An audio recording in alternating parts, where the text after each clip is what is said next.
যেটা আমার চোখে ধরা পড়েছে স্যার, সেটা হলো আপনি দিচ্ছেন অন্নপূর্ণা যোজনায় ৩,০০০ টাকা। আচ্ছা স্যার, আমরা করেছিলাম লক্ষ্মীর ভান্ডার, সেটা হলো ভিক্ষে, আপনি দেবেন যখন সেটা হলো সেবা। এটা কি করে হয় স্যার?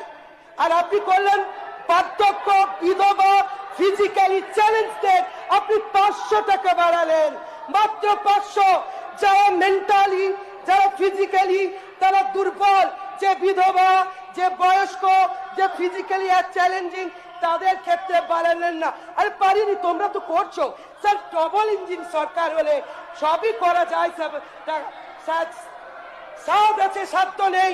আর আপনার লাগে টাকা দেবে গৌরী সিং, সেই সেন্ট্রাল গভর্নমেন্ট দিচ্ছে, তাই আপনি করেছেন।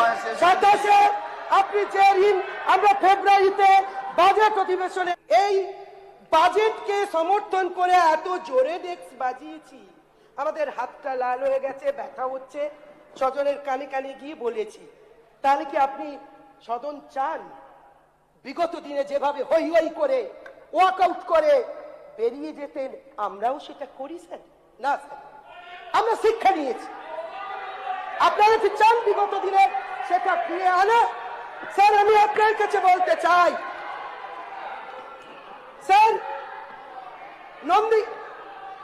মেদিনীপুরের ইতিহাস, স্বাধীনতা সংগ্রামের ইতিহাস, মেদিনীপুরের স্বাধীনতা সংগ্রামের ইতিহাস স্বর্ণাক্ষরে লেখা আছে।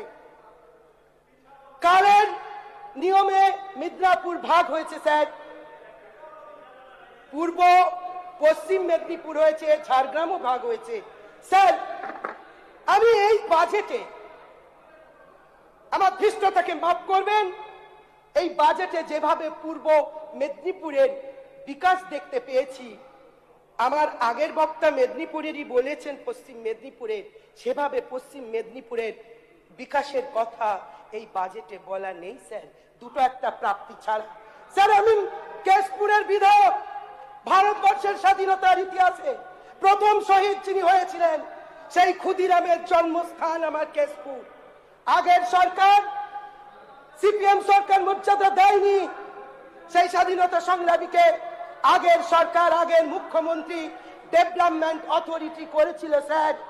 বীর সিংহ বিদ্যাসাগরের জন্মভূমি, তাকে ডেভেলপমেন্ট অথরিটি করেছিল স্যার।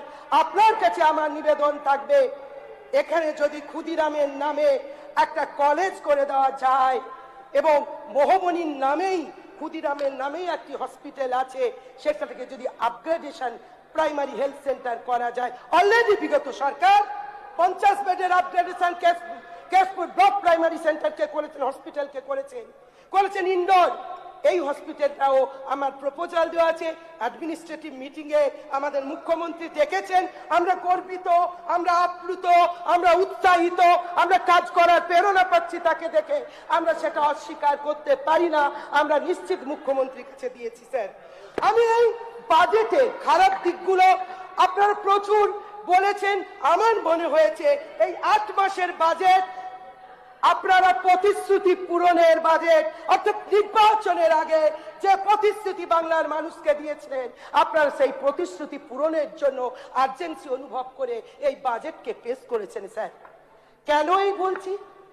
আপনি স্যার ডিএ ঘোষণা করলেন, 22শে জুন আপনার বিবৃতিতে, আর লাগু হবে কবে? আমার সরকার কি করে গেছিল?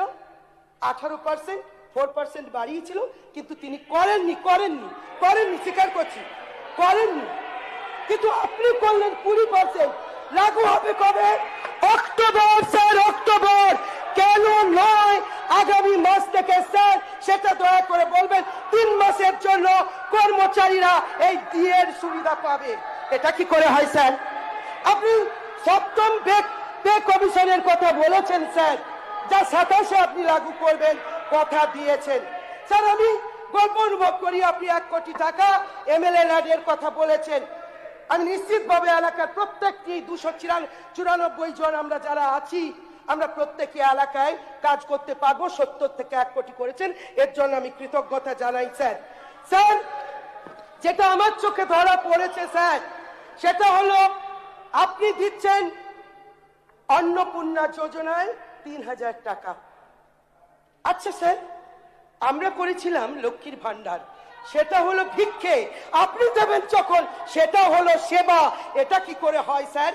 আর আপনি করলেন বার্ধক্য, বিধবা, ফিজিক্যালি চ্যালেঞ্জদের আপনি 500 টাকা বাড়ালেন, মাত্র 500।